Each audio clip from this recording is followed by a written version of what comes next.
Look, there's no question the macro environment has been tough for a lot of companies, tech companies, and gaming companies in particular. How are you seeing these macroeconomic forces impact Roblox in particular? Hey, Emily, thank you for having us on the show. And we reach out to everyone who's having a tough time in these economic times. Roblox just had our biggest month in history as far as engagement, as far as users in the US, in Canada, around the world, and in all age demographics. And we're not disappointed at all. We had an amazing July and a wonderful Q2. I think what it highlights is that Roblox is not a game, or maybe even not a game platform. It's a immersive human experience platform where people come together to play, but they come together to learn, they come together to go to concerts. And ultimately, the type of technology we're working on is almost more of a utility that people use in their daily lives. Your fastest demographic in the US and Canada, at least, is actually 17 to 24 years old, outpacing the younger kids. My son, as I've talked with you about, who's in that younger cohort and loves playing Roblox. What do you think is driving that? We've always had the vision that Roblox is a civil platform for people of all ages. It brings them together. It allows them to connect authentically, to do things together, whether it's playing, whether it's dissecting a frog in school, whether it's graduating from high school. And I think what we're seeing is, as the players on Roblox get older, they're inviting friends. This growth in 17 through 24 is driven by three things, really. One is amazing content. Almost half of the content on Roblox is now played more by over 13 players than under 13 players. It's driven by the core virality of our platform. It's driven by constant technical innovation, new amazing things around avatars, around immersive layered clothing that allows people to be more closely identified with who they want to be, spatial audio that we rolled out, higher fidelity materials. So it's really a bunch of things driving this growth. How is engagement and monetization different for a slightly older age cohort? Yeah, what's interesting is we've been monetizing very well across all ages. One can imagine, as we start looking at older demographics, they do generally tend to spend more money online. And some of the products we are working on right now and that we've hinted on, including a visionary ad server product that's immersive and native and actually feels fun rather than getting in the way of our players.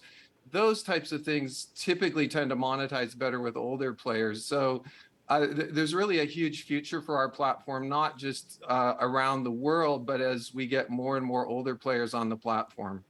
Now, you keyed in on the disappointment among some analysts and investors earlier, and you have always talked about a grand vision, these 7 big inventions that are going to take years and years potentially to play out. How do you convince investors who might have a shorter term time horizon to stick around? Yeah, what's really interesting, think of the engagement. July, the biggest month we've ever had, 4.7 billion hours of engagement on our platform, 58.5 million daily active users. Our 13 and up cohort is growing at over 36% year on year. And traditionally, as we grow engagement, we grow monetization.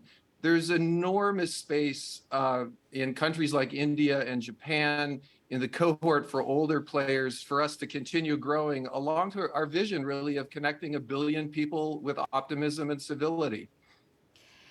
You've expressed frustration at times about being measured against these analysts' estimates. And I'm curious, given that you've waited so long, I mean, Roblox was founded in the early 2000s. You waited a long time to become a public company. Do you have any regrets about going public, or has going public benefited Roblox? Yeah, well, to be clear, I don't think I've ever expressed any frustration at any analyst. I think they're all trying to do our job. We do keep optimistically talking about the size of the potential market here. We keep talking about the amazing people we're bringing on board. I just want to highlight our business model is robust enough that we're continuing to hire amazing people through the midst of what is for many people a difficult time. And we have absolutely no regrets about going public. We run our business exactly the same now as we used to before we were public. Given the macro environment, how are you thinking about spending? I spoke to Apple CEO Tim Cook. He used the word deliberate. They're being very deliberate about spending, deliberate about hiring. We're seeing layoffs and cutbacks at other companies. Are you stepping on the gas or pulling on the brakes?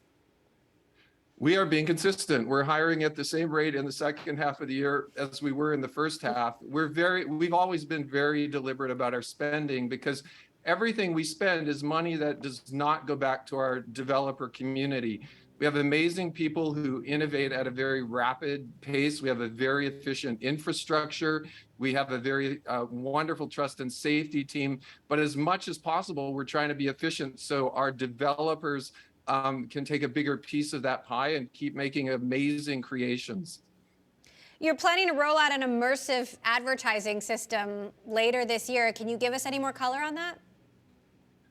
Yeah, this has been a vision for a long time. The notion that when we're together in a 3D experience, we start to see some of the interesting things like billboards or a pop-up store in the town square that we're actually quite optimistic, based on the brands we work with, that these will not feel like something that gets in your way, but they will feel like something that's additive to the Roblox experience. And the brands that we work closely with tend to be fun, interesting brands like Gucci Town, which just released, I think in March, and had over 30 million visits, or Tommy Play from Tommy Hilfiger, Wimbledon, Wimbleworld, Spotify Island. These are brands that we think actually enhance the experience and will integrate in with this immersive advertising system.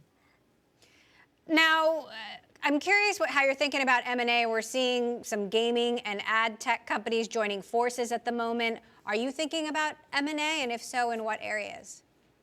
Yeah, I think we've acquired 6 or 7 or 8 companies in the last 2 years. There's a common thread of the companies we've been acquiring, which is absolutely amazing people who are very creative and innovative, and people that are working exactly on some of the technologies we're working on with our Roblox platform. So we have this wonderful business model where we bring these people and these teams together, but it's 100% focused on improving our single platform rather than maybe buying a second studio or pivoting in some direction. We're 100% focused on the quality of the Roblox platform.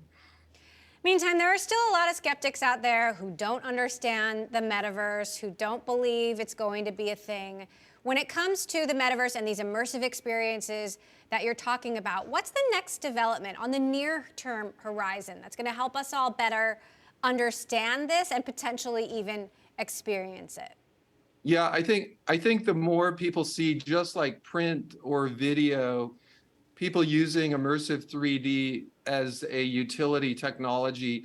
I'll give an example of one thing we're doing with First Robotics, which is First Robotics, a wonderful educational platform. It requires everyone to have a robot building kit in the real world, and there are many people in the real world who don't have access to this. So our partnership with them is simulating that exact same thing: competitive robot building, seeing what you can build, see how it works, 100% on Roblox and simulation.